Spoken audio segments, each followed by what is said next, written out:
Comme c'est mercredi soir, j'ai promis hier soir que je prêcherais, si le Seigneur le permettait, ce soir, sur le sujet de l'écriture sur la muraille. C'est un sujet très haut, on pourrait y consacrer des semaines, sans jamais en effleurer la surface. Mais je vais essayer d'en donner un petit aperçu ce soir, avec l'aide du Saint-Esprit.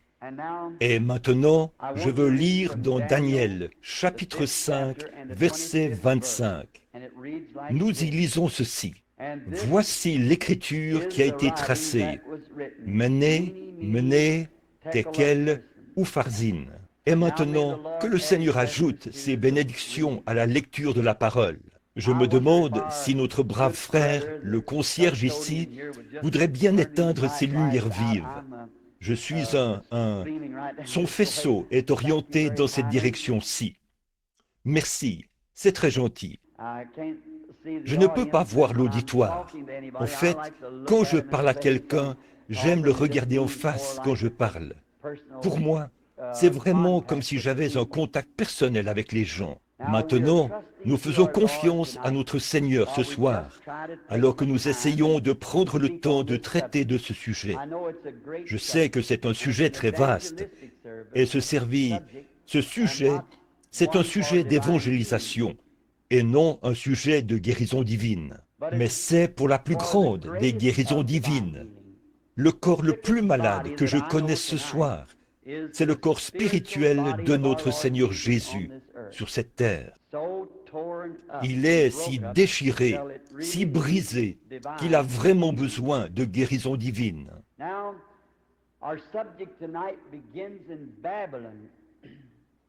Maintenant, notre sujet de ce soir commence à Babylone. À l'origine, et c'est encore le cas, Babylone se trouvait à Shinéar. À l'origine, on l'appelait la porte de Dieu, Babel. Babel, et plus tard, on l'appelait Babylone, ce qui signifie confusion. Et Babylone apparaît au début de la Bible, dans la Genèse, puis elle apparaît au milieu de la Bible, et elle apparaît à la fin de la Bible, dans le dernier livre, l'Apocalypse. Et comme on la retrouve d'un bout à l'autre de la Bible, elle doit exister encore aujourd'hui. Et aussi, tout ce qui est sur la terre aujourd'hui, pour ce qui est des choses spirituelles, comme l'Esprit de Dieu et l'Esprit du diable, toutes les sectes et tout ce que nous avons aujourd'hui dans le monde, cela a commencé dans la Genèse. Le mot Genèse signifie le commencement. Toutes ces choses, même si on les connaît sous un autre nom ou sous une autre forme, c'est néanmoins le même esprit qui a commencé dans la Genèse, qui fait ressortir cela. C'est comme un arbre qui grandit, qui atteint son summum, et cela arrive à un point culminant à la fin, pour atteindre les grands jugements de Dieu, où il réglera toutes choses. Tout ce qui a eu un commencement aura une fin. Il n'y a que les choses qui n'ont pas eu de commencement qui n'auront pas de fin. Voilà pourquoi le chrétien né de nouveau n'a jamais de fin, parce qu'il a la vie éternelle. Et la vie éternelle est une partie de la vie même de Dieu, car Dieu est éternel. Et le même mot, le mot grec Zoé, qui signifie la vie de Dieu, comme quand Jésus a parlé et dit « Je leur donne la vie éternelle ». Ce même mot est de nouveau utilisé. Par conséquent, un homme qui est né de nouveau, son esprit a été changé et il est devenu une partie de Dieu, dans la mesure où il est un fils de Dieu. Et il est tout aussi éternel que Dieu est éternel, parce qu'il est une partie de Dieu, par sa naissance spirituelle. Alors Babylone a été fondée par un homme du nom de Nimrod, qui était le fils de Cam, un homme très méchant. Autrefois, Babylone était la capitale du monde. Quand cette grande ville a été construite là-bas, toutes les petites villes alentour payaient des tributs, des impôts et tout à cette grande ville, Babylone. Et là-bas, si vous lisez quelques-uns des livres anciens comme les 2 Babylones d'Hyslop et beaucoup de récits des temps anciens, vous verrez qu'ils avaient là-bas toutes sortes de doctrines étranges. Il y avait là une femme dont le nom m'échappe en ce moment. Elle extrayait certaines racines de la terre pour fabriquer des dieux. On dit que ce sont ces dieux-là que Jacob avait emportés de chez son beau-père. Ces dieux fabriqués à partir de racines et tout. Juste de petits isthmes dont sont issues ces formes de culte que nous voyons dans le monde aujourd'hui. Si vous observez leur nature et la nature de ces choses d'aujourd'hui, c'est la même nature. Donc, Babylone se trouvait là, dans cette grande vallée fertile, entourée et irriguée par l'Euphrate et le Tigre. C'était un grand centre agricole. Babylone était une grande ville. La ville avait plus ou moins un périmètre d'environ 200 kilomètres, une cinquantaine de kilomètres de chaque côté, ce qui fait un périmètre de 200 kilomètres. On dit que les rues de la ville de Babylone avaient une largeur d'environ 60 mètres. L'épaisseur des murailles était de 24 mètres, sur pratiquement 61 mètres de hauteur. On pouvait faire des courses de chars le long de ces murailles, avec les chars. Les portes étaient faites d'airain, et ces portes-là avaient une soixantaine de mètres de large. Et en plein centre de la ville se trouvait le palais, et le palais était le trône. Et au milieu de la ville coulait le grand fleuve d'Euphrate. Si vous remarquez, c'est la cité du diable, car elle était conçue d'après la cité de Dieu. Comme le fleuve de la vie qui coule devant le trône. Et dans cette ville, il y avait de grands jardins suspendus tout le long des murailles. À cette époque, c'était une nation tellement grande et puissante qu'elle avait conquis tout le monde connu d'alors, et le monde entier lui payait un tribut. Elle avait fait de grands progrès scientifiques, et on y trouvait les inventions les plus récentes que la science pouvait produire. Elle avait les chars de dernière génération, les conceptions les plus récentes, les armures les plus puissantes et les meilleurs métaux. C'était impressionnant pour le reste du monde. Et puis, à l'intérieur de ces murailles, c'est le roi Belshazzar qui était roi au moment où se déroulait l'événement dont nous parlons ce soir. Quant au roi Belshazzar, la Bible dit « son père Nebuchadnezzar ». Mais en réalité, c'était à son grand-père, le roi Nebuchadnezzar, qu'il avait succédé. Et beaucoup d'entre vous se souviennent que c'est avec Nebuchadnezzar que les royaumes des nations ont commencé. Il était la tête d'or. Il était allé à Jérusalem, à de très nombreux kilomètres de là, et il avait ramené captifs dans son royaume des Juifs, qu'il avait réduits à l'esclavage, et il exploitait les talents de leurs scientifiques et tout comme l'a fait la Russie quand elle est entrée en Allemagne. C'est pour ça qu'ils ont la bombe atomique et tout, parce qu'ils ont pris ces scientifiques allemands. C'est pour ça qu'ils sont si avancés aujourd'hui. Ils les ont ramenés captifs là-bas. Eux-mêmes, ils ne l'avaient pas. Mais ils sont allés se procurer ces choses, exactement comme Nebuchadnezzar l'avait fait avec les Juifs. Et nous voyons qu'à cette époque-là, il y avait un homme juste du nom de Daniel, un prophète du Seigneur, qui avait été emmené captif à ce moment-là. Il avait été désigné prince et placé à la tête de tous les astrologues et tout. et les sages et les mages pendant le règne du roi Nebuchadnezzar. Et à ce moment-là, c'est Belshazzar qui régnait. Belshazzar était un homme méchant. Il ne se souciait de rien. Ainsi donc, tous les habitants de Babylone, ils se sentaient vraiment en sécurité. Une fois dans l'enceinte de ces murs, les portes fermées, à l'intérieur de ces murs de 61 mètres de largeur et de 80 mètres d'épaisseur.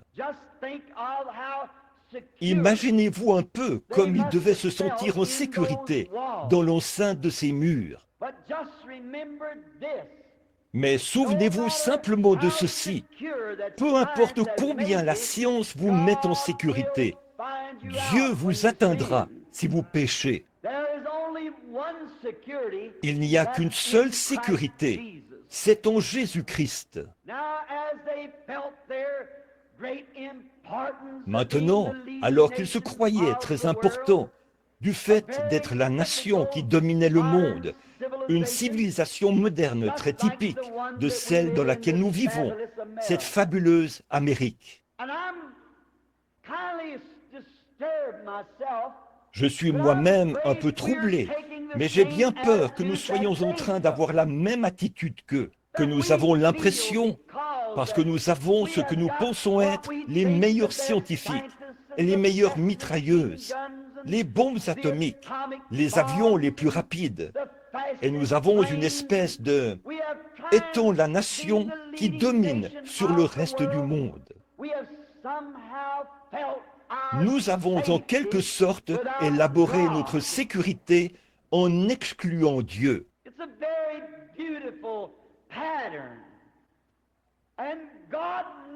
C'est un très beau modèle, et Dieu ne change jamais. Son attitude à l'égard du péché est la même aujourd'hui qu'alors. Et il n'y a pas de retraite ici-bas. Ce n'est qu'en Christ que vous êtes en sécurité.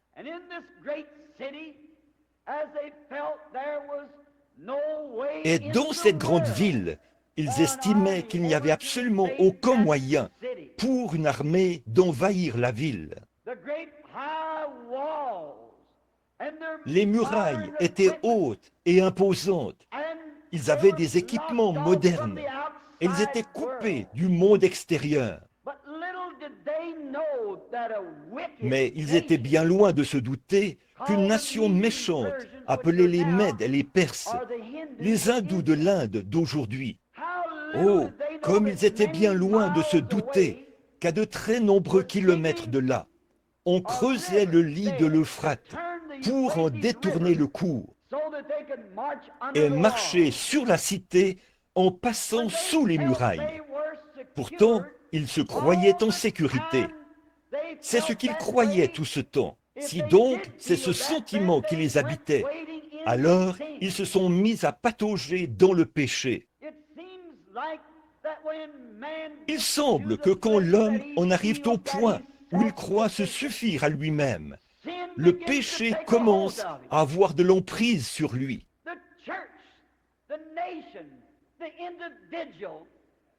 L'Église, la nation, l'individu qui croit n'avoir besoin d'aucune aide extérieure. Le péché commence à régner en lui. C'est vrai. Et nous remarquons aussi que quand les gens commencent à se croire supérieurs, généralement le péché s'installe et les ronge. Alors, quand ils fermaient ces portes, ils croyaient être en sûreté. Mais c'est du haut des cieux que Dieu regarde. Et le péché est la honte de toute nation. Je me pose des questions ce soir. Quand je vois notre impressionnante artillerie et nos sous-marins à propulsion nucléaire et nos avions à réaction qui volent à des centaines de kilomètres à la seconde et qui peuvent même, ou plutôt à la minute, et qui peuvent même franchir le mur du son.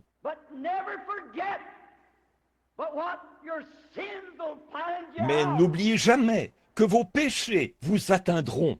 Et à ce moment-là, Ils avaient fermé les portes et ils pensaient qu'ils pouvaient simplement vivre dans les orgies comme bon leur semblait, parce qu'ils étaient protégés. Ils étaient la nation dominante. Toutes les autres nations comptaient sur eux en matière de science et d'aide. Ainsi donc, c'est dans un temps comme celui-là qu'il y avait, ce roi s'est dit qu'il pouvait se payer du bon temps. Et il a fixé une date à laquelle il organiserait une grande soirée dansante, ou comme je le dirais, du rock'n'roll moderne. Ce n'est rien d'autre que ça. Alors, il a fixé l'heure et il a invité toutes les célébrités, tous les soldats et les chefs de l'armée, ainsi que toutes les femmes et les concubines. Bon, une concubine n'est rien d'autre qu'une prostituée légale.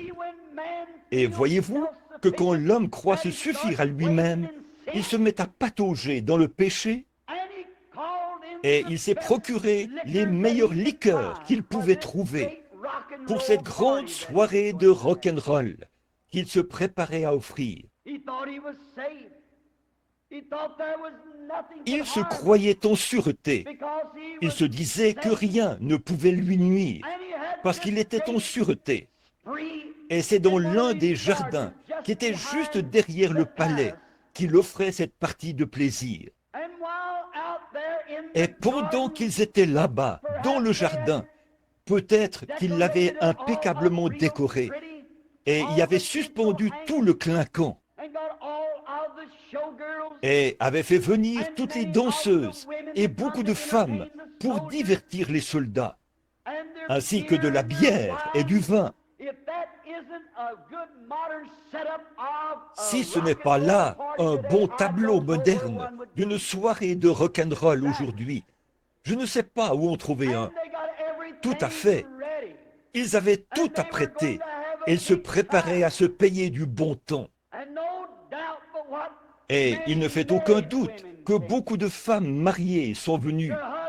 Leurs maris étaient restés à la maison pour faire les babysitters, tandis qu'elles étaient allées se payer du bon temps, et vice-versa.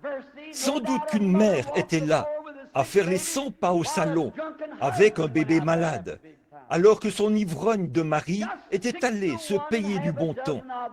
C'est juste blond bonnet et bonnet blanc. Et je les vois d'ici se mettre à boire et à se payer du bon temps. Et j'imagine combien l'orchestre jouait à fond et la musique battait son plein. Les jeunes adolescents étaient là à danser le swing. Les soldats ivres à saisir les femmes, à les faire virevolter au-dessus de leur tête, à les embrasser et s'asseoir sur des chaises et pousser des hurrahs. Ils croyaient être en sûreté. Oh, Amérique, le Dieu qui d'en haut regardait cette soirée de rock'n'roll et de beuverie, vous regarde ce soir. Et quel moment ils ont dû passer. Je peux imaginer que ce roi-ci, Belshazzar, était un Elvis Presley moderne. Ils pouvaient bien participer au fantastique qu'ils avaient. Et ils étaient là, à mal se conduire tout ce temps, ne sachant pas que la mort était à leur porte. Alors, quand la fête battait son plein, en général, à peu près comme dans le décor grandiose d'une émission de télévision, de cette Hollywood moderne, ils se sont dit qu'ils pourraient faire des plaisanteries au sujet de la religion, à peu près comme dans une émission d'Arthur Godfrey, ou ces choses modernes comme on en voit aujourd'hui, ou un Ernie Ford, le cueilleur de pois. Ils se sont dit qu'ils feraient des plaisanteries au sujet du prédicateur. Mais c'est encore du haut des cieux que Dieu regarde. Or, ils croyaient vivre dans une nation si puissante qu'ils étaient intouchables. Mais vous récoltez ce que vous avez semé. Soyez simplement conscients de cela, les amis. Que vous soyez une nation, une église ou un individu, vous récoltez ce que vous avez semé. Et bon, je peux voir ce roi se lever et dire, « Un instant, les filles, faisons une bonne blague religieuse au sujet du prédicateur, ou quelque chose de ce genre. » Tout le clinquant qui brillait de mille feux. Et les jeunes filles disaient, « Youpi! Oui, je crois que nous aimerions entendre ça. » Et les jeunes soldats se conduisaient comme les adolescents d'aujourd'hui, car ceci n'est rien d'autre qu'une Babylone moderne. Je suis américain, mais c'était pareil pour Daniel, qui était de Babylone à cette époque-là. Mais ça n'excuse pas le péché. Une fois, j'ai demandé à une fille, « Êtes-vous chrétienne ?» Elle a dit, « Sachez que je suis américaine. » J'ai dit, « Ça ne veut rien dire. » Rien du tout. Je suis heureux d'être américain, mais ça n'a rien à voir avec le christianisme. Rien du tout. Si nous péchons, nous aurons à payer pour nos péchés. Soyez-en sûrs. Ils avaient un prophète là-bas, mais ils refusaient d'écouter. Ils avaient le message, mais ils voulaient le tourner en dérision. Si ça, ce n'est pas l'Amérique moderne, je ne sais pas ce que c'est. Ils ont l'évangile, la vérité, mais ils aiment tourner cela en dérision. Alors ils ont dit, allons chercher les vases de ces exaltés, apportons-les ici, servons-nous-en pour faire de bonnes blagues.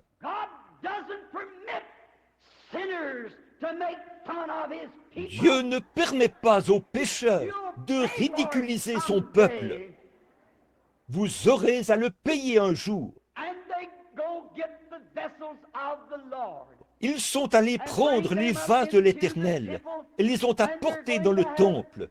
Et ils s'apprêtaient à boire un bon coup avec les vases de l'Éternel. Et quand ils y ont versé leur Urtel 92 ou leur Pabst Blue Ribbon pour en faire une bonne blague, oh, ils ont porté ces verres et ces vases à leur bouche et ils se sont mis à boire, à rire et à tourner en dérision la religion de l'Éternel. Ils ne savaient pas ce qu'ils faisaient. Et c'est pareil pour cette nation ce soir. Elle ne sait pas qu'elle a rejeté le message du Seigneur Jésus-Christ par rapport au baptême du Saint-Esprit et à la nouvelle naissance. Pourtant, ils étaient religieux. À cette soirée de rock'n'roll, ce groupe de gens ivres étaient des gens religieux, puisque, selon la Bible, ils donnaient la louange à leur Dieu.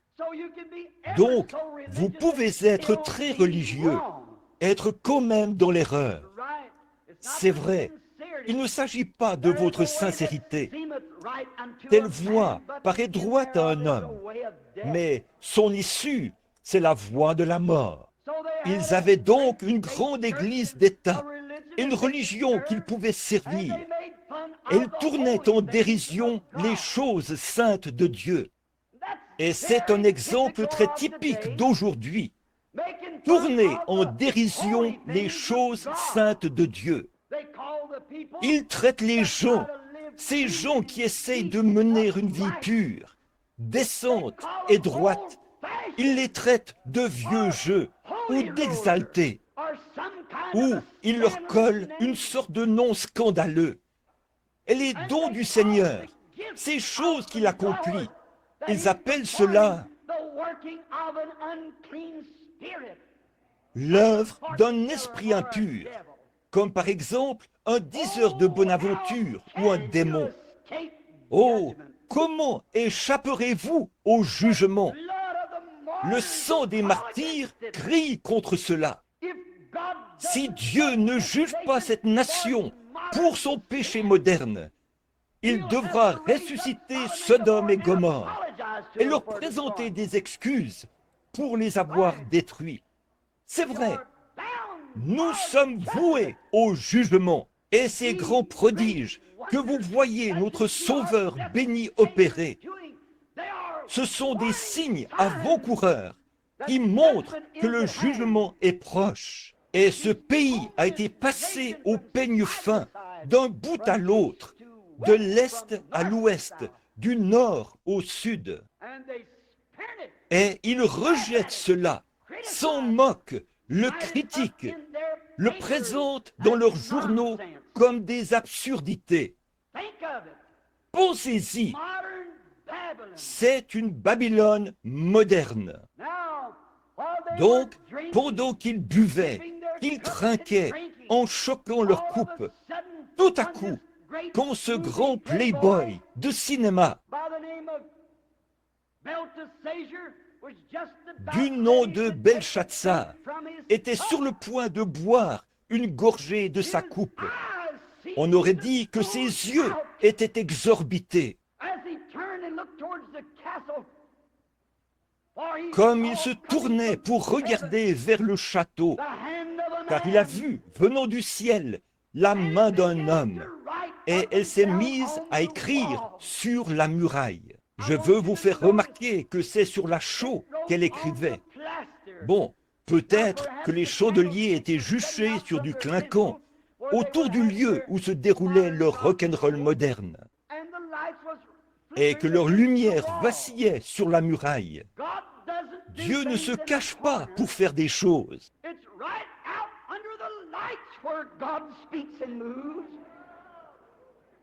C'est en pleine lumière que Dieu parle et agit. Donc, son écriture surnaturelle était sur la chaux de la muraille, à la vue de tous. Et le roi a dû être le premier à le voir. Ce farceur moderne, ce bon comédien de radio, cet acteur de télévision, alors qu'il penchait le verre pour boire, ou la coupe, ce qu'il avait à la main, il a eu les yeux exorbités, et il était tout ébranlé. J'imagine qu'il l'était. La Bible dit que les jointures de ses os se sont relâchées. Il était vraiment ébranlé, assurément. Quand Dieu commence à montrer ses signes, il est temps d'être ébranlé. C'est vrai. Et comme il a remarqué cela, sa chanson de rock'n'roll a fait qu'il soit ébranlé. Alors qu'il voyait cette écriture sur la muraille, je peux imaginer la petite demoiselle aux lèvres peintes comme je ne sais quoi, les cheveux pleins de clinquants, qui se faisait balancer d'un soldat ivre à l'autre, dire, entre deux hoquets, « Je me demande ce qui ne va pas chez ce type ce soir. » Et un jeune homme l'a saisi et a dit, « Très bien, dansons ensemble le prochain morceau. » Et la musique s'est arrêtée. Ô toi, cette grande nation pécheresse, un jour, ton rock'n'roll s'arrêtera. Si vous n'écoutez pas la voix du prédicateur, vous écouterez un jour la main de Dieu au jugement. Mais le rock'n'roll s'arrêtera exactement comme l'orchestre l'a fait sur le Titanic, qui s'est mis à jouer « Mon Dieu, plus près de toi ». Un jour, vous changerez cet air-là. Et la musique s'est arrêtée. Et ils ont regardé leur farceur, leur vedette de l'émission de télévision. Et il était là. Ses genoux se heurtaient l'un contre l'autre, alors qu'il regardait et voyait cette grande chose se produire. Eh bien, a-t-il dit, les murailles sont entièrement fermées. J'ai placé mes gardes à la porte, mes meilleurs hommes. Mais voyez-vous, Dieu n'est pas obligé d'entrer par la porte, comme vous le pensez. Il descend de la gloire, et sa main écrivait sur la muraille. Et rapidement, comme c'était dans un lieu très moderne, la Bible dit qu'il a fait venir tous ses devins, les astronomes, tous les évêques, les docteurs, les papes, les cardinaux, et ainsi de suite. Et il a dit, Eh bien, laissez-moi vous dire, messieurs, que je vous ai accordé le privilège de prêcher et de faire comme bon vous semblait. Maintenant, interprétez-moi ce qui est là, sur la muraille. Mais comme il en était en ce temps-là, c'est pareil maintenant. Ils n'étaient pas habitués au surnaturel. Ils ne connaissaient rien à ce sujet. Ils ne savaient pas comment interpréter des langues inconnues. Ils ne connaissaient rien du langage céleste. Et ils étaient stupéfaits. Ils ne connaissaient rien à ce sujet. Et comme ils se tenaient tous là, souvenez-vous, c'est ici le début du royaume des nations.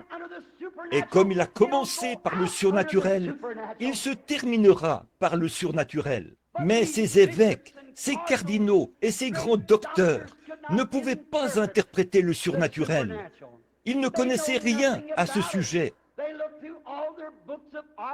Ils ont parcouru tous leurs livres d'art et ils n'ont rien trouvé qui puisse correspondre à cela. Vous voyez, les choses spirituelles sont comprises spirituellement. Et là, ils étaient tous troublés et ils ne savaient pas quoi faire. Et finalement, une petite reine, souvenez-vous, elle n'était pas à la soirée de rock'n'roll. Et le seul moyen pour elle de savoir que quelque chose se passait, c'est qu'on lui avait dit que le roi était complètement ébranlé et que la fête s'était arrêtée. Elle devait être une très bonne croyante. Et d'une manière ou d'une autre, elle était de ceux qui n'avaient pas oublié. Elle s'est précipitée à la fête. Et quand elle a vu ce farceur moderne, tout ébranlé, au milieu de toute sa bande, elle a dit, « Ô roi, vis à jamais !» Mais il ne savait pas qu'il était mort à cet instant précis. Elle a dit, « Vis à jamais !» Je sais que vous êtes tous troublés par cette écriture sur la muraille. Et je vois là le pape, les évêques, les cardinaux, les docteurs en théologie, et aucun d'eux ne peut lire cela. Mais, ô roi, permets-moi de te dire quelque chose. Il y a un homme dans ton royaume qui connaît le surnaturel. Ô frère, nous voyons l'écriture sur la muraille aujourd'hui, mais il y a un homme qui connaît cela. Vous avez peut-être fait le tour de tous les cabinets de médecins de la ville, et ils vous ont dit, vos jours sont comptés. Mais il y a un homme. Vous avez peut-être pataugé dans le péché, au point où votre âme est aussi noire que les murs sales de l'enfer. Et vous êtes sur le point de vous suicider, sans espoir. Mais il y a un homme, et son nom, c'est Jésus. Il connaît le surnaturel, et il est dans notre royaume, car nous sommes les enfants de son royaume. Il y a un homme. Elle a dit, il connaît le surnaturel, car il y a des années, on a trouvé en lui l'Esprit de Dieu. Et il avait un excellent esprit. Il pouvait interpréter des songes. Il avait des visions. Et chacune d'elles était tout à fait vraie. Alors, ne sois pas troublé. Donne-moi seulement quelques minutes et je le ferai venir ici. Un jour, vous ferez appel à lui. Il se peut que vous n'ayez pas de place pour lui dans votre maison. Vous êtes trop occupé à regarder la télévision, à jouer aux cartes, à boire de la bière, à aller aux soirées de rock'n'roll. Mais un jour viendra où vous ferez appel à lui. C'est vrai. Et donc, on a fait venir Daniel. Et alors qu'on le faisait venir, c'était un prédicateur de la justice, un homme de Dieu. Je ne saurais imaginer qu'un homme de Dieu puisse vivre dans un lieu comme celui-là, sans s'élever contre cela. Mais voyez-vous, le roi n'y avait pas prêté attention. C'est pour ça qu'il était dans cet état-là.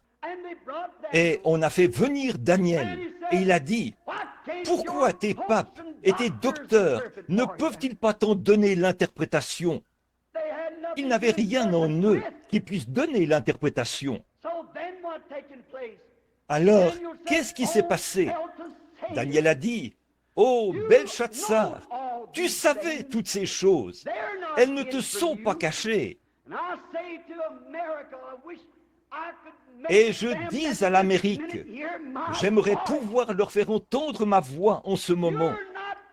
Vous n'ignorez pas toutes ces choses. De même que des nations au temps jadis avaient péché et fait les mêmes choses que nous faisons, nous avons été pesés dans la balance et trouvés légers. Qu'est-il arrivé à la France? Qu'est-il arrivé à l'Allemagne? Qu'est-ce qui est arrivé aux autres nations qui ont suivi la voie du vin, des femmes et du bon temps? Ça se termine toujours comme ça. Et nous ne sommes pas à l'abri du jugement. Dieu est juste. Et il a dit, ton père, oh combien Dieu avait fait de lui une grande nation, mais il l'a oublié. Il s'est conduit de la même manière que toi. Et Dieu a fait de lui une bête sauvage. Il lui a dit, quoique tu saches toutes ces choses, cela ne t'a pas empêché de prendre ces vases saints et de t'en moquer. Remarquez, il a dit, l'écriture a été tracée sur la muraille, et maintenant ton règne a été compté. En d'autres termes, regarde mon gars, tes jours sont comptés. Ton royaume t'a été ôté et a été donné à une autre nation, une nation sans Dieu, brutale, une nation aussi méchante qu'eux. Dieu fait en sorte que le péché combatte le péché. Je me pose des questions aujourd'hui, au même moment. Permettez-moi de dire ceci d'abord. Alors qu'il se tenait là, à regarder cette écriture sur la muraille, il était loin de se douter que juste là, sous les portes, les gardes avaient été tués et que des soldats étaient dans les rues en train de tuer les gardes du palais. Ils se trouvaient sur les marches et ces femmes étaient là, loin de leurs bébés, loin de leurs maris, et les maris loin de leurs femmes, tous ivres à regarder une sorte de danse moderne et à mal se conduire. Voilà que des soldats étaient sur les marches, et dans quelques minutes, le roi allait être abattu.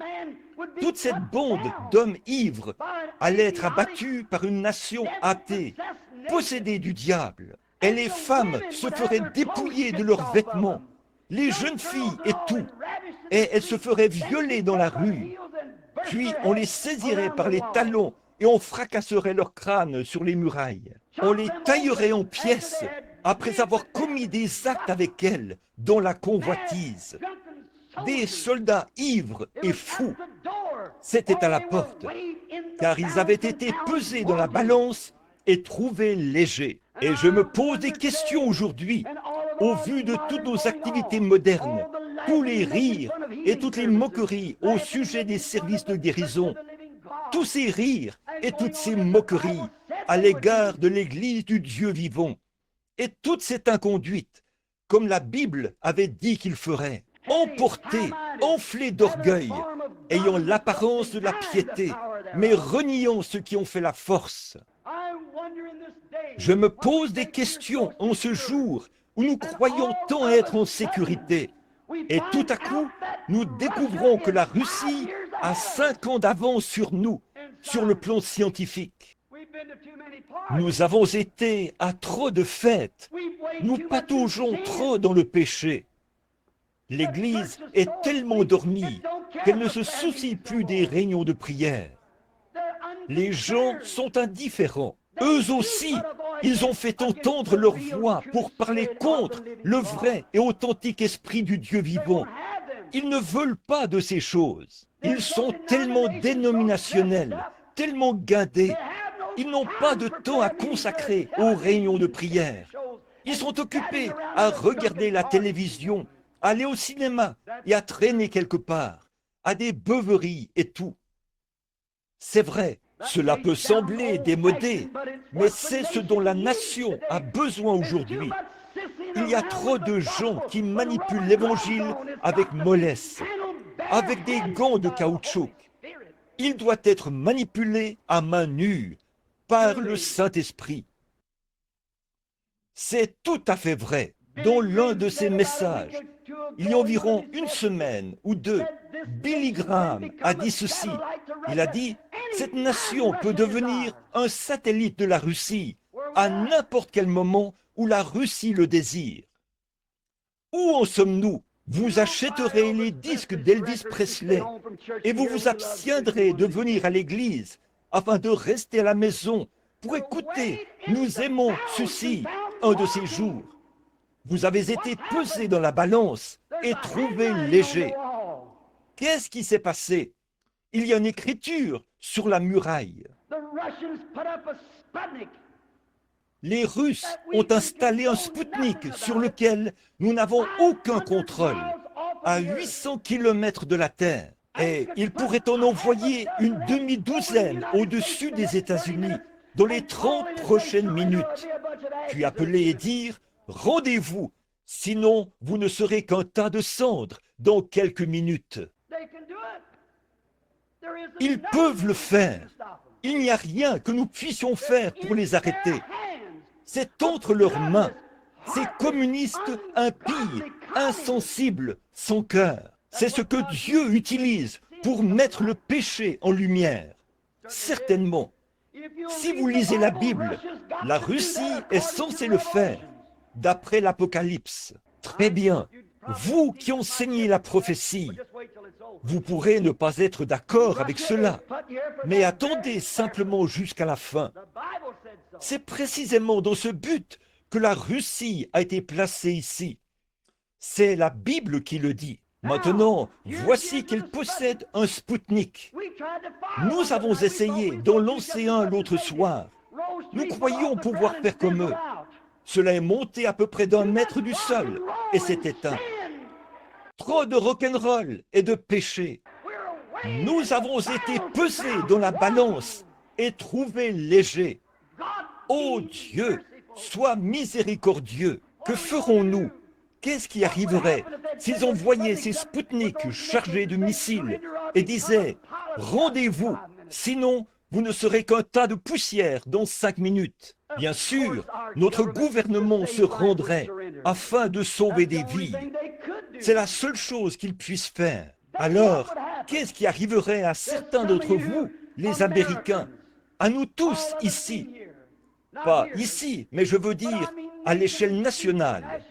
À l'échelle nationale, vous, espèces de petites prétentieuses, les jeunes filles qui arpentez les rues avec vos petites lèvres peintes comme une espèce de bouton de rose et qui se moqueraient d'un prédicateur qui se tient au coin de la rue à prêcher l'évangile. Et vous, jeunes adolescents, qui pensez avoir plus de jugeote que vous avez d'intelligence pour la contrôler, qu'est-ce qui t'arrivera, papa, toi qui restes à la maison le soir avec maman pour regarder la télévision, pendant que Junior est dans le bolide et que sa sœur est à la cantine quelque part, là-bas, à danser du rock'n'roll.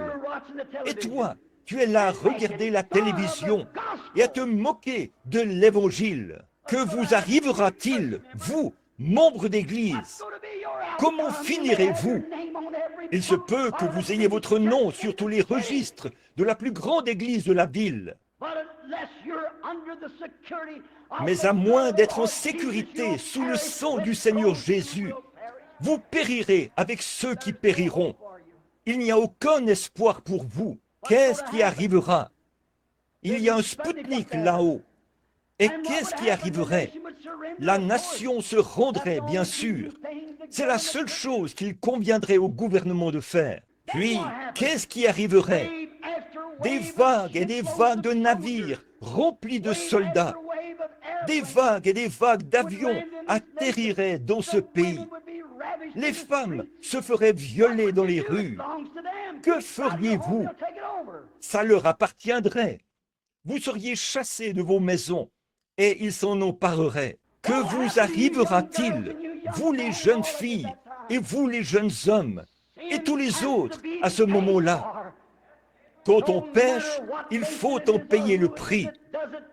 Peu importe de quelle nation il s'agit ou de la personne qui le fait, que ce soit l'individu ou la nation, il faudra en payer le prix. Une bande de soldats, des brutes impies à la mâchoire menaçante, des soldats communistes saisiraient vos femmes et les violeraient, et vos jeunes filles aussi, et vous seriez là, comme ça. Vous n'y pourrez rien. Quelle en sera la cause? C'est parce que vous aurez écouté des choses comme ces émissions de télévision qui vous présentent le rock'n'roll et le péché, et des prédicateurs froids et formalistes, incapables d'interpréter le surnaturel. L'Écriture est sur la muraille. C'est vrai. Et nous avons été pesés dans la balance et trouvés légers. Quand cela pourrait-il arriver? Avant le lever du jour, demain matin. Qui pourra l'arrêter? Essayez donc. La Bible dit que cela arrivera. Mais je vais vous dire une chose, ça ne touchera jamais l'Église du Dieu vivant. Nous serons partis à ce moment-là. Alors, mes amis, écoutez. Si cette chose est si proche et que nous voyons l'Écriture sur la muraille, il n'y a rien qui puisse empêcher cette chose de se produire maintenant. On a prêché partout en Amérique. Le surnaturel a été produit et sans cesse, il passe par-dessus cela. On va quelque part dans un pays et on y tient des réunions de réveil. Et on a 40 convertis en une semaine. Et quand on revient 6 semaines plus tard, on n'en trouve pas 4. Le vieilleton a été vidé à la scène. Dieu n'a élu qu'un certain nombre de gens. Et quand le dernier sera entré, la porte se fermera. Ce sera terminé. Alors, il ne reste plus que le jugement, après que la miséricorde aura été rejetée. Et nous voici au bout du chemin. Le surnaturel est en train de se produire. On s'en moque et on le tourne en dérision. Et la dernière chose, c'est que Dieu est venu dans sa propre puissance, dans son propre Fils bien-aimé, pour œuvrer à travers son Église. Et les gens disent que c'est du spiritisme ou du diable. Que reste-t-il d'autre que le jugement? Et voici l'Écriture sur la muraille. Mais si c'est si proche, et tous les docteurs savent que l'Église ira dans l'enlèvement avant le début de la tribulation, si donc c'est si proche, et que ça pourrait arriver avant demain matin, qu'en est-il de l'enlèvement? C'est encore plus proche. Oh, béni soit le nom du Seigneur. La venue du Seigneur est proche. L'Écriture est écrite. C'est écrit dans la Bible. Et nous sommes vivants pour voir cela s'accomplir. Alors que vous entendez ma voix qui vous supplie, voudriez-vous recevoir Jésus-Christ à cette heure même? Repentez-vous, a dit Pierre, et que chacun de vous soit baptisé au nom de Jésus-Christ pour le pardon de vos péchés, et vous recevrez le don du Saint-Esprit, car la promesse est pour vous, pour vos enfants et pour ceux qui sont au loin. Car il n'y a sous le ciel aucun autre nom qui ait été donné parmi les hommes par lequel vous deviez être sauvés, à moins d'être à Christ. Vous pourriez être méthodiste, baptiste, pentecôtiste, nazaréen, catholique. Vous êtes perdus tant que vous n'êtes pas à Christ. Et Christ entre en vous. C'est la nouvelle naissance par le Saint-Esprit. Recevez-le ce soir, alors que nous prions.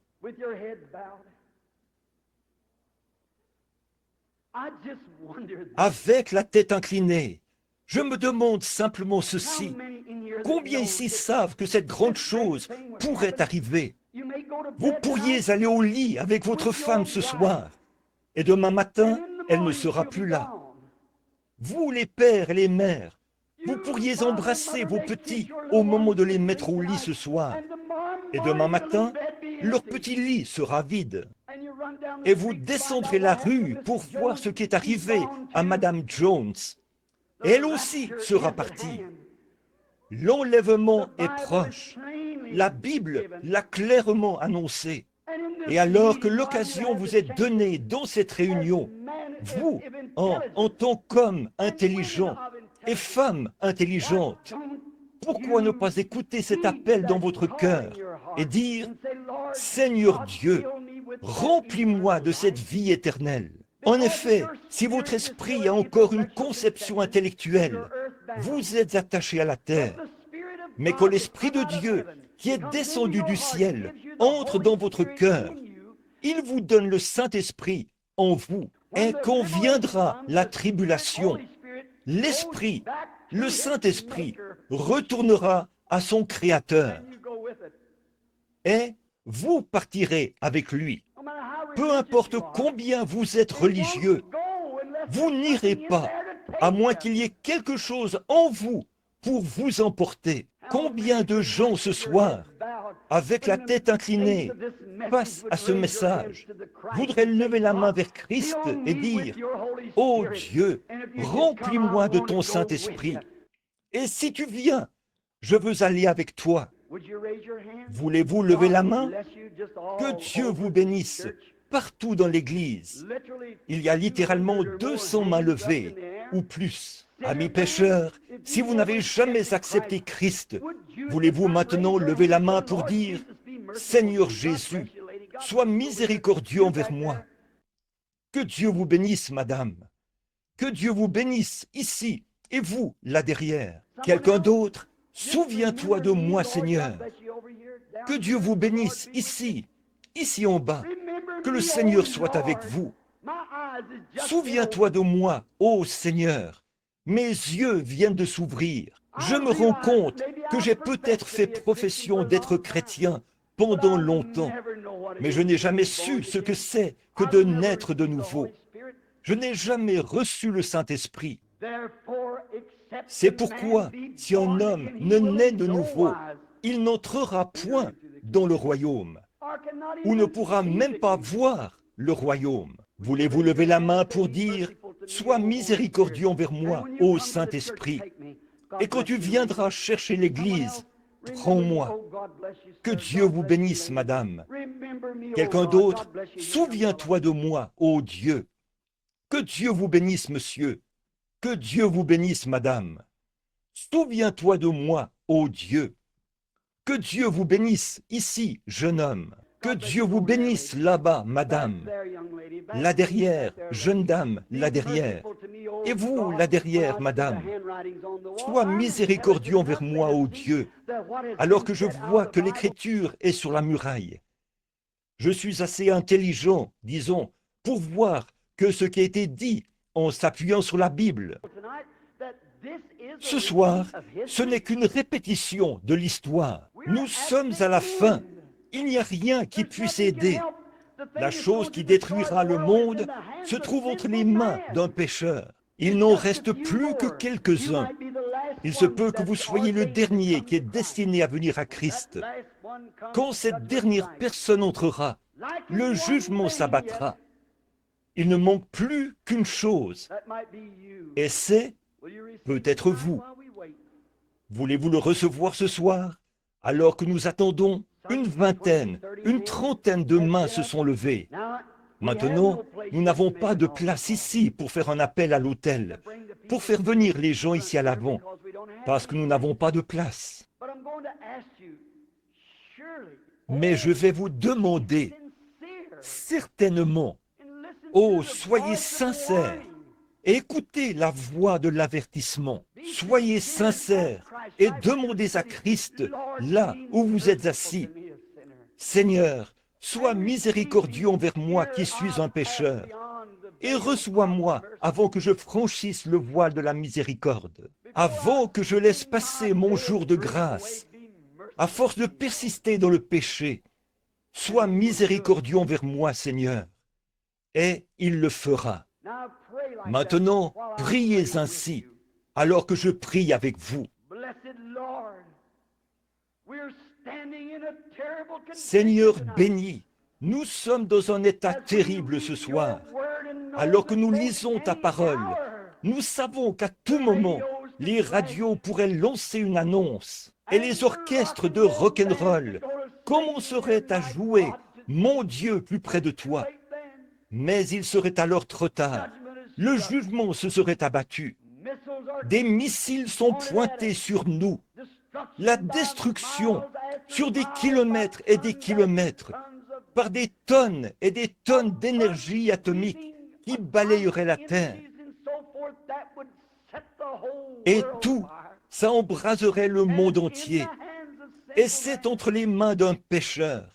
Et la Bible dit que c'est de cette manière que cela arrivera. Et nous voyons l'écriture sur la muraille. Ô Seigneur Dieu, je suis incapable d'apporter un message comme celui-ci au peuple. Et je sens combien petit je suis, me tenant ici, pour essayer de traiter d'un sujet pareil. Mais veuille me pardonner du fait que je suis incapable de le faire. Mais du fond de mon cœur, je te prie de faire pénétrer le message d'une manière ou d'une autre, comme tu le voudrais dans leur cœur. Car je vois que l'heure approche. Sois miséricordieux, ô Dieu, sauve chacun et remplis-les du Saint-Esprit. Puissent-ils être tes enfants, divinement enveloppés de ta bonté, et qu'ils reçoivent du Seigneur Jésus la sécurité, car notre nation n'est pas en sécurité. Nous pensions l'être. C'est ce que pensait le royaume babylonien aussi. Mais pendant tout ce temps, une nation méchante était à l'œuvre. Et il y a une nation méchante qui a tant été à l'œuvre que nous savons maintenant qu'ils sont en avance sur nous et que nous sommes à leur merci. Seigneur, l'Église est à ta merci. Ils détruiront, mais tu emporteras ton Église. Oh Lord, take us into your care tonight and bless us for Jesus' sake. And in his name we pray. Amen. Ô Seigneur, prends-nous sous ta garde ce soir et bénis-nous à cause de Jésus. C'est en son nom que nous prions. Amen. Tout doucement un instant. Be reverent. Soyez respectueux. Softly and tenderly, Jesus is calling, calling for you and for. While we're Maintenant, singing now, pendant que nous chantons, faites l'inventaire. on the portal he's waiting and watching, watching for you and for me. Come home. Where? Come up higher. Ye who are weary, come home.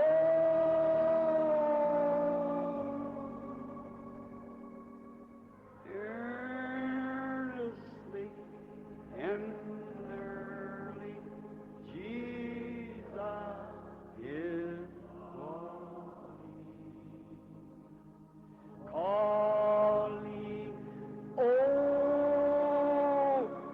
sinner, come home.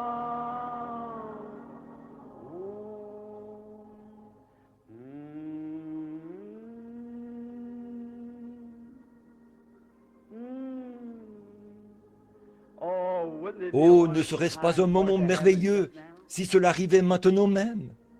Oh, peu importe quand il sera prêt, ce sera très bien. Amen. I'm so Je suis glad si heureux de le tonight. connaître. Je suis si heureux que ce vieux corps frêle, qui se flétrit ici, sera changé en un instant, en un clin d'œil. Je redeviendrai un jeune homme et je vivrai éternellement. Les vieillards seront jeunes là-bas pour toujours, transformés en un instant, immortels. Ils se tiendront là, à sa ressemblance, pour briller avec plus d'éclat que le soleil et les étoiles. Quelle occasion! Ne le rejetez pas. Oh, comme vous voudrez qu'ils disent « Bien fait » en ce jour éternel. Ne rejetez pas ce bien-aimé Sauveur dans votre cœur. Ne le rejetez pas. Puisse ce soir être le soir. Combien l'aiment de tout leur cœur et seraient prêts s'ils venaient. Oh, combien nous sommes reconnaissants. N'avez-vous pas l'impression maintenant d'être récuré à l'intérieur? L'Évangile, nous sommes lavés par l'eau de la parole. Tendez simplement la main à côté de vous, serrez la main à quelqu'un, dites « Que Dieu vous bénisse, je me sens vraiment bien. Que Dieu vous bénisse, pèlerin. Que Dieu vous bénisse, ma sœur, mon frère. Nous sommes des voyageurs sur le chemin. Je marche sur l'ancienne grande route.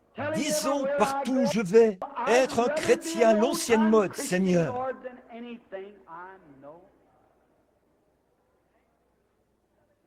C'est ce que je préfère par-dessus tout. Maintenant, pendant que nous sommes dans ce moment de respect, je crois qu'il est un peu trop tard pour former une ligne de prière.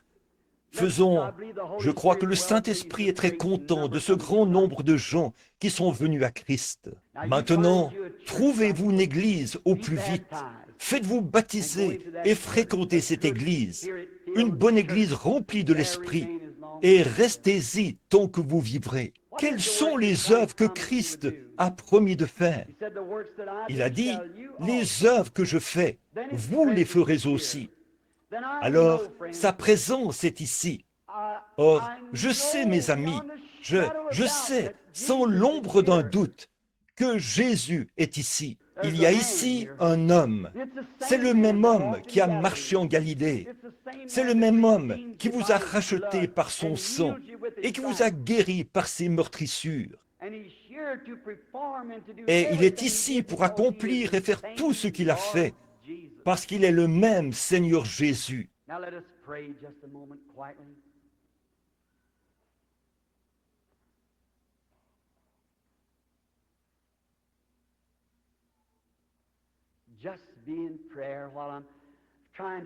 Maintenant, prions juste un instant, silencieusement. Soyez en prière pendant que j'essaie de trouver la pensée du Saint-Esprit. Alors, cette belle musique, oh combien les gens qui sont dans les tourments ce soir aimeraient entendre cela. Il se peut que les gens qui se sont assis à la place où vous êtes ce soir et qui ont entendu l'Évangile et qui sont décédés,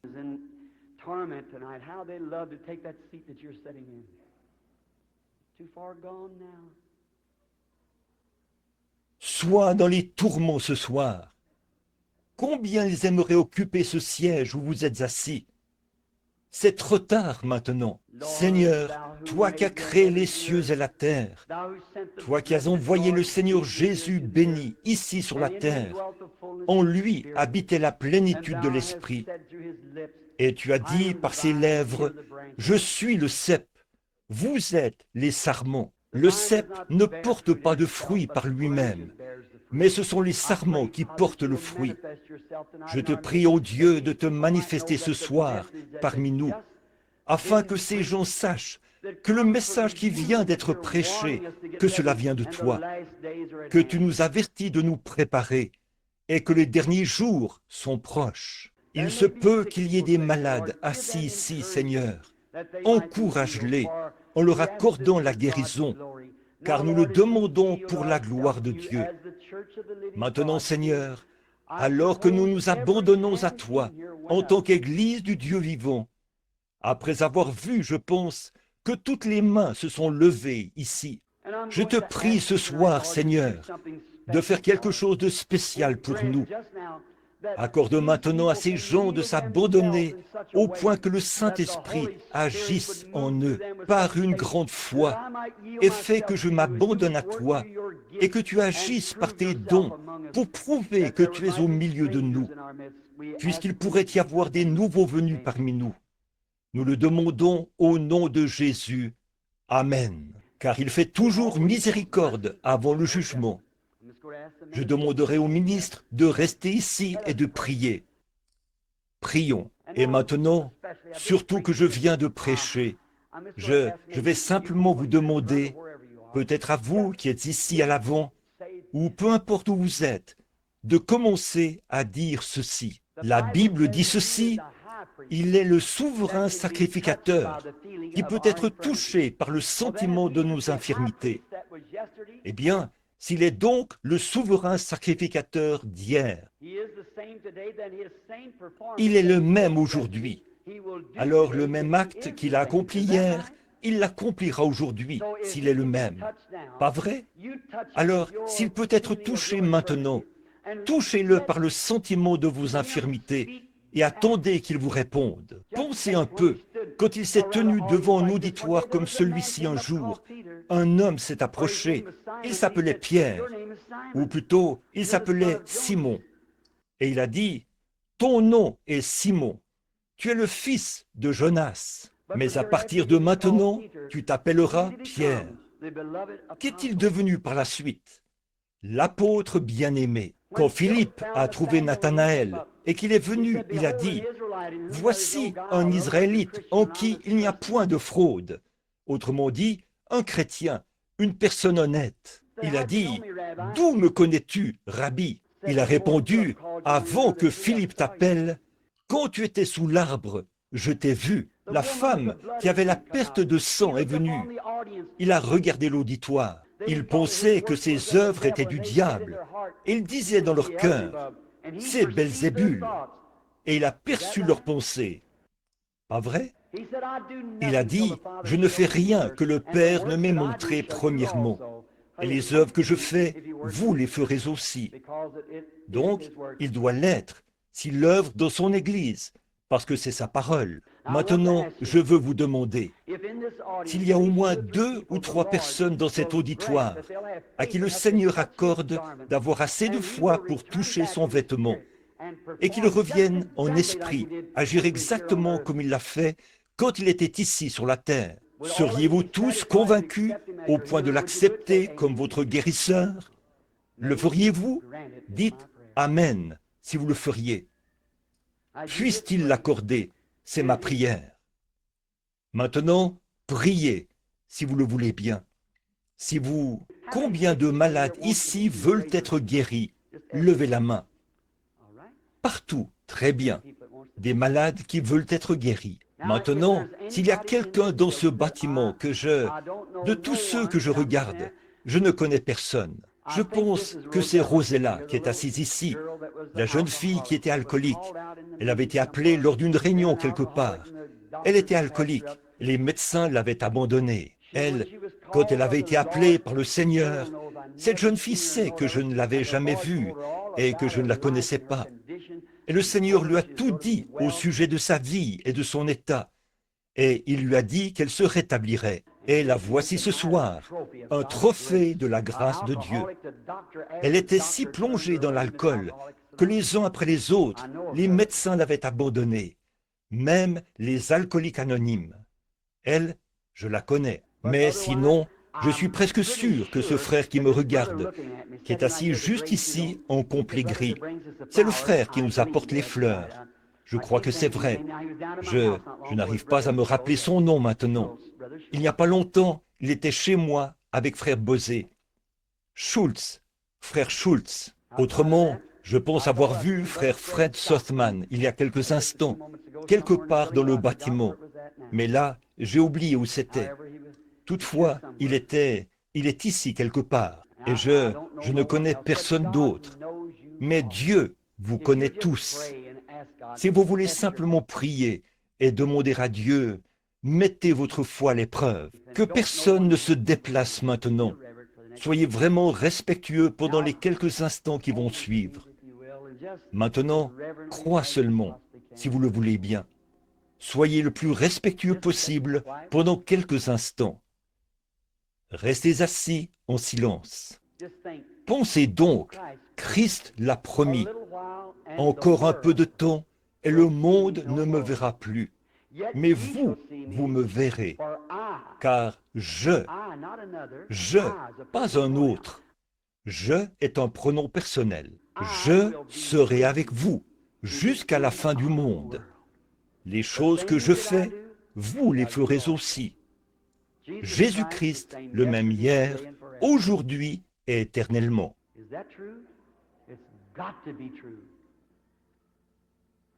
Est-ce vrai? Ce doit être vrai. Eh bien, je suis très reconnaissant au Seigneur.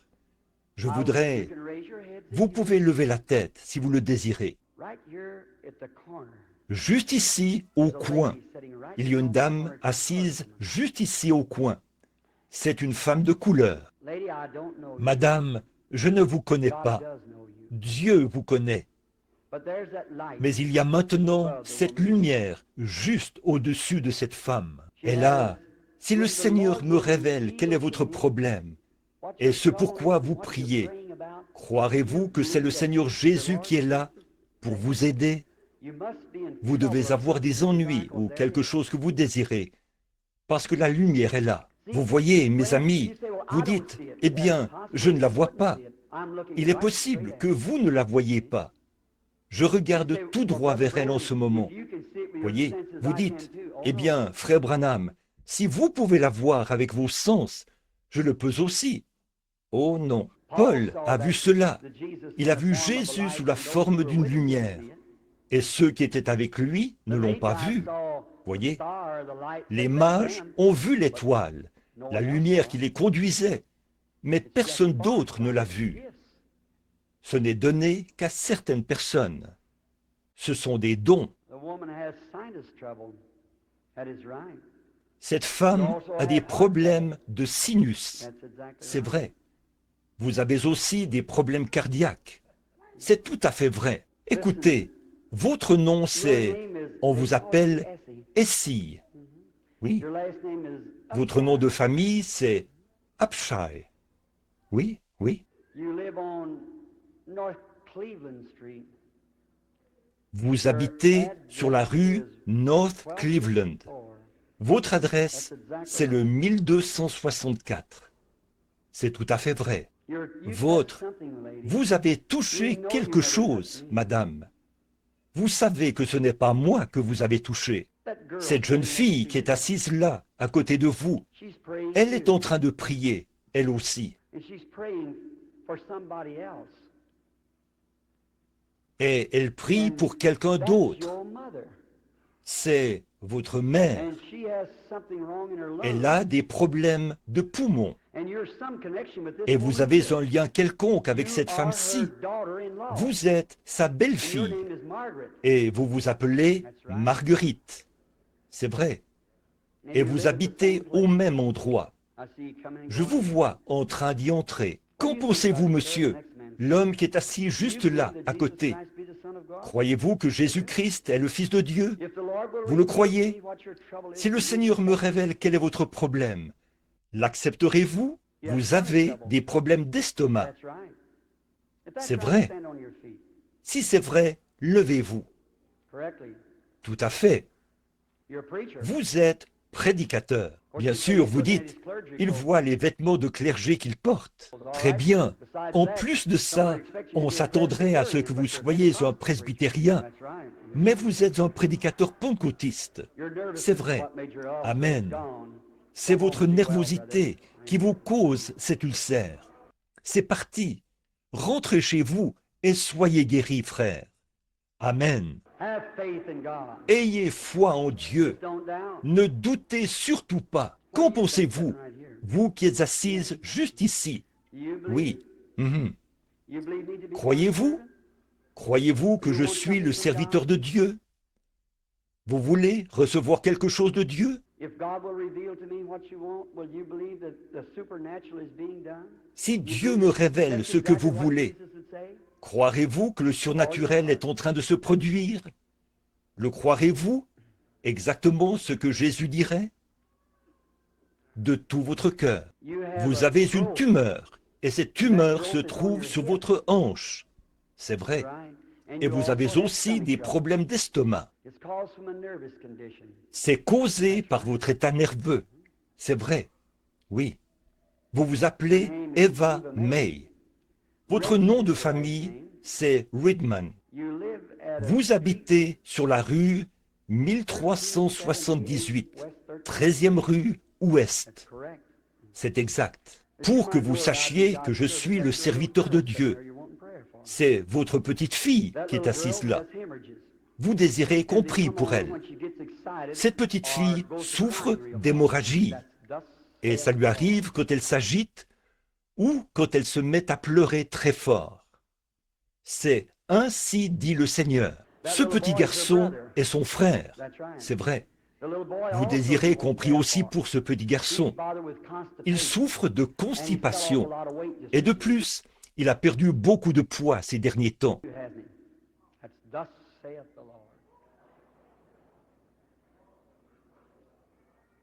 N'est-ce pas?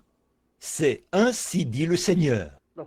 La femme blanche, assise à côté de vous, semble être dérangée par quelque chose. Croyez-vous, sœur? Croyez-vous que Dieu a envoyé son Fils, Jésus-Christ, pour annoncer à la génération des nations qu'il revient bientôt? Vous souffrez d'un problème de glande et aussi d'un problème du côlon, et vous êtes nerveuse. Vous n'êtes pas de cette ville non plus. Vous venez de Détroit. Votre numéro, où vous habitez, c'est le 12134, rue Fedler. C'est vrai, Détroit, Michigan. Vous êtes une Italienne. Vous vous appelez Viola, P-O-L-O-M, Polomba. Oui, ayez foi en Dieu et recevez ce que vous demandez. Qu'en pensez-vous, là, de ce côté-ci? Croyez-vous de tout votre cœur? Qu'en est-il de vous, la petite dame assise là? Croyez-vous de tout votre cœur, madame, là, au bout? Eh bien, l'une ou l'autre, ça n'a pas d'importance. Qu'en pensez-vous, vous qui êtes là, à côté d'elle? Croyez-vous de tout votre cœur? Cette petite mère qui est assise là, à me regarder? Qu'en pensez-vous? Croyez-vous que le Seigneur Jésus vous guérira de ces varices dont vous souffrez? Vous croyez? Peut-être que vous penseriez ceci, vous croiriez davantage si je vous disais que votre mari a des problèmes d'oreille. Vous vouliez qu'on prie pour lui. C'est tout à fait vrai. Oui. Maintenant, est-ce que vous me croyez? Au départ, vous ne saisissiez pas. Cela vous a en quelque sorte réveillé, cette chose, parce que vous avez reçu votre guérison à ce moment-là. À côté d'elle, vous avez levé la main, madame. Qu'en pensez-vous? Croyez-vous que Dieu vous rétablira? Vous croirez? Très bien. Alors, votre arthrite vous quittera. Pouvez-vous croire? Oui? Qu'avez-vous pensé, monsieur? Vous qui avez agité les mains, croyez-vous que Dieu vous guérira de vos problèmes cardiaques? Qu'il vous rétablira?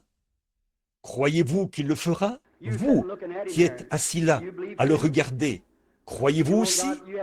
Vous voulez que Dieu, vous aussi, vous aviez des problèmes cardiaques, n'est-ce pas? Oui. Et vous souffriez aussi du diabète. C'est vrai. Croyez-vous que Dieu vous rétablira? Alors, vous pouvez recevoir cela. Ne croyez-vous pas? Ayez foi en Dieu. Qu'en est-il d'ici? Vous, monsieur, qui êtes assis là, au bout de la rangée, croyez-vous? Vous devriez. Vous venez d'être guéri. Vous aviez des problèmes de pied, n'est-ce pas? Croyez-vous que le Seigneur Jésus... Mais vous priez pour quelqu'un d'autre en ce moment. C'est votre frère. Il est dans le Wisconsin. Il vient de se faire opérer des poumons. On en a enlevé la moitié. C'est vrai. Vous croyez? Alors vous pouvez recevoir ce que vous demandez. Oh, béni soit le nom du Seigneur. I will praise him. I will praise him. Praise the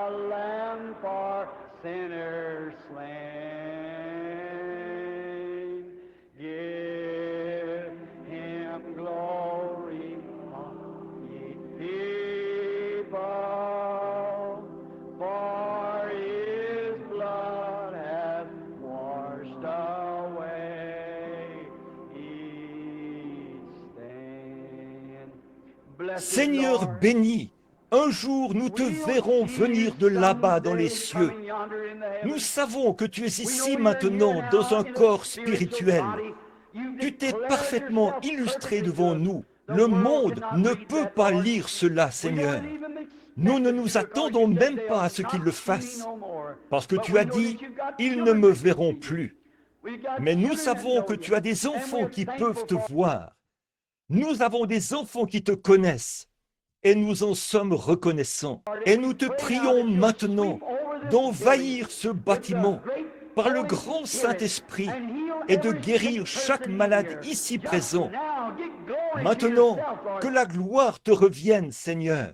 Puissent les gens ne pas demeurer dans la mort, mais qu'ils ressuscitent et brillent et donnent la louange et la gloire à Dieu. Au nom de Jésus, si vous le croyez, levez-vous et donnez-lui gloire de tout votre cœur. Et réjouissez-vous dans le Seigneur Jésus, car il guérit maintenant chacun de vous pour sa grande gloire divine. Que le Seigneur vous bénisse.